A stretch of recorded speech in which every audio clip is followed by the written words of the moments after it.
Hello guys, welcome back to my channel. இன்றைக்கி நம்ம சேனலில் ஒரு சைட் டிஷ் ரெசிபி பார்க்க போகிறோம். சப்பாத்தி, இட்லி, தோசை எல்லாத்துக்குமே ரொம்ப ஆப்டாக இருக்கும்.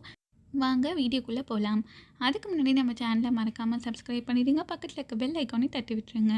மேலும் வீடியோஸ் போட மோட்டிவேட்டிங்காக இருக்கும். ஃபஸ்ட்டு இதுக்கு தேவையான இன்க்ரீடியன்ஸ் எல்லாம் பார்த்துடலாம். வெங்காயம் 3 பெரிய சைஸ் வெங்காயத்தை நல்லா நறுக்கி வச்சுருக்கேன். நீட்டு வாக்கில் அரிஞ்சு வச்சுக்கோங்க.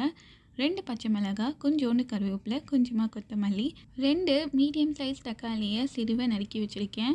வாங்க இப்போ செய்ய ஆரம்பிச்சிடலாம். கேஸ் ஸ்டவ்வில் ஒரு நான்ஸ்டிக் கடாய் வச்சுக்கலாம். இதில் 2 டேபிள் ஸ்பூன் அளவுக்கு எண்ணெய் சேர்த்துக்க போகிறேன். Refined oil. எண்ணெய் நல்லா சூடாகட்டும், அது வரைக்கும் வெயிட் பண்ணலாம். எண்ணெய் நல்லா சூடாகிட்டக்கப்புறம் 1 டீஸ்பூன் அளவுக்கு கடுகு, 1/2 டீஸ்பூன் அளவுக்கு உளுத்தம்பருப்பு,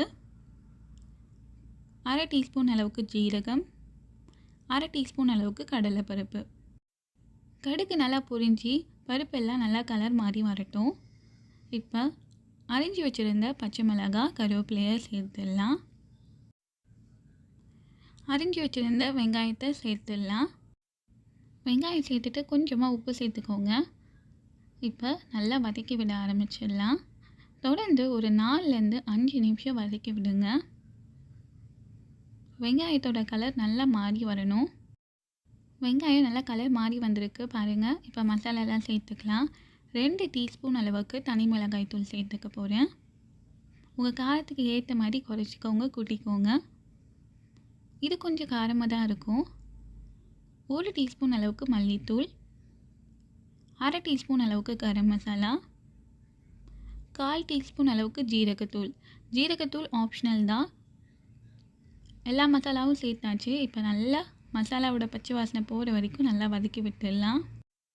இந்த ரெசிபியை பொறுத்த வரைக்கும் நிறைய எண்ணெய் இருந்தால் தான் நல்லாயிருக்கும். அதனால தான் ஸ்டார்டிங்லேயே நான் 2 டேபிள் ஸ்பூன் அளவுக்கு எண்ணெய் சேர்த்துருந்தேன். மசாலாவோட பச்சை வாசனைலாம் போயாச்சு. அரிஞ்சு வச்சுருந்த 2 தக்காளியை சேர்த்துடலாம். தக்காளி சேர்த்துட்டு இதுக்கு தேவையான அளவுக்கு உப்பு சேர்த்துட போகிறோம்.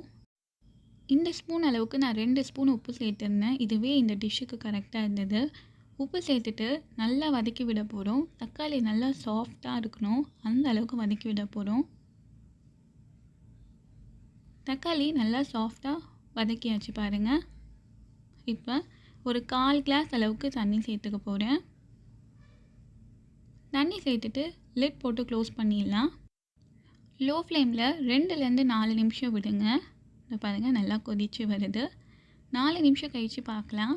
எண்ணெய்லாம் நல்லா பிரிஞ்சு வந்திருக்கு பாருங்கள். ஃபினிஷிங் டச் கொஞ்சமாக கொத்தமல்லி சேர்த்துடலாம். இது பார்க்கவே ரொம்ப அப்படைசிங்காக இருக்குது. செஞ்சு பாருங்கள். செஞ்சு பார்த்துட்டு உங்கள் கமெண்ட் சொல்லுங்கள். தேங்க்ஸ் ஃபார் வாட்சிங்.